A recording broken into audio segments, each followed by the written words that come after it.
ಯೋಗೇಶ್ ಗೌಡ ಕೊಲೆ ಕೇಸ್ನ ಅಪರಾಧಿ ಶಾಸಕ ವಿನಯ್ ಕುಲಕರ್ಣಿಗೆ ಇವತ್ತು ಶಿಕ್ಷೆ ಪ್ರಮಾಣ ಪ್ರಕಟವಾಗುತ್ತೆ. ಈಗ ಅಪರಾಧಿಗಳನ್ನ ಕೋರ್ಟಿಗೆ ಕರೆತರಲಾಗಿದೆ. ನಿನ್ನೆ ಕೋರ್ಟಿಂದ ಪರಪ್ಪನ ಅಗ್ರಹಾರ ಜೈಲಿಗೆ ಕರೆದುಕೊಂಡು ಹೋಗಲಾಗಿತ್ತು ಅಪರಾಧಿಗಳು ಅಂತ ಘೋಷಣೆಯಾದ ಬೆನ್ನಿಗೆ ಈಗ ಅವರನ್ನ ಮತ್ತೆ ಕೋರ್ಟಿಗೆ ಕರೆತರಲಾಗಿದೆ. ಕಾರಣ ಶಿಕ್ಷೆಯ ಪ್ರಮಾಣ ಇವತ್ತು ಪ್ರಕಟವಾಗುತ್ತೆ. ಮಾಡಿದಂತ ಅಪರಾಧಕ್ಕೆ ಶಿಕ್ಷೆ ಎಷ್ಟು ಅನ್ನೋದನ್ನ ಇವತ್ತು ನ್ಯಾಯಾಧೀಶರು ಪ್ರಕಟಿಸೋದಕ್ಕಿದ್ದಾರೆ. ನಿನ್ನೆ ಆರೋಪಿಗಳಾಗಿ ಕೋರ್ಟಿಗೆ ಬಂದ್ರು, ಅಪರಾಧಿಗಳಾಗಿ ಕೋರ್ಟಿಂದ ಹೊರಗೆ ಹೋದ್ರು 17 ಜನ. ವಿನಯ್ ಕುಲಕರ್ಣಿ ಡಿಫೆಂಡರ್ ಕಾರಲ್ಲಿ ಬಂದ್ರು, ಹೋಗಬೇಕಾದ್ರೆ BMTC ಬಸ್ಸಲ್ಲಿ ಕರ್ಕೊಂಡು ಹೋಗಲಾಯಿತು. ಈಗ ಮತ್ತೆ ಅವರನ್ನ ಕೋರ್ಟಿಗೆ ಕರೆತರಲಾಗಿದೆ. ಅಪರಾಧಿಯಾಗಿ ಬಂದಿರೋದು ವಿನಯ್ ಕುಲಕರ್ಣಿ.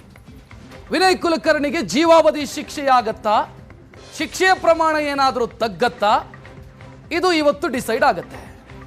2 ಅಥವಾ ಅದಕ್ಕಿಂತ ಹೆಚ್ಚು ವರ್ಷಗಳ ಕಾಲ ಶಿಕ್ಷೆಯಾಯಿತು ಅಂತಾದರೆ ವಿನಯ್ ಕುಲಕರ್ಣಿಯ ಶಾಸಕ ಸ್ಥಾನವೂ ಕೂಡ ಉಳಿಯೋದಿಲ್ಲ.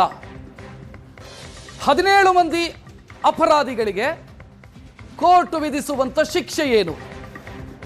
ಶಿಕ್ಷೆ ವಿಧಿಸೋದಕ್ಕಿಂತ ಮೊದಲು ಅಪರಾಧಿಗಳ ಪರವಾದಂಥ ವಕೀಲರು ವಾದ ಮಂಡಿಸೋದಕ್ಕಿದ್ದಾರೆ.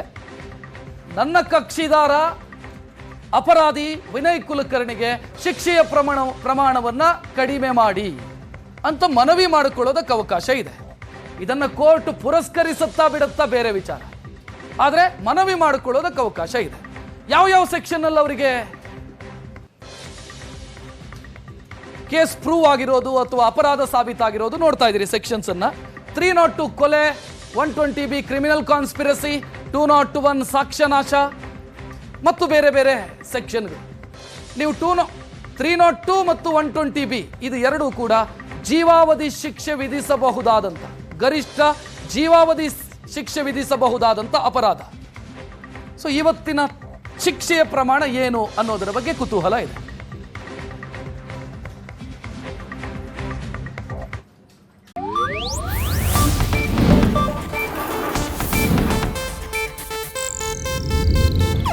ಇದು ಏಷ್ಯಾನೆಟ್ ನ್ಯೂಸ್ ನೆಟ್ವರ್ಕ್ ಪ್ರಸ್ತುತಿ.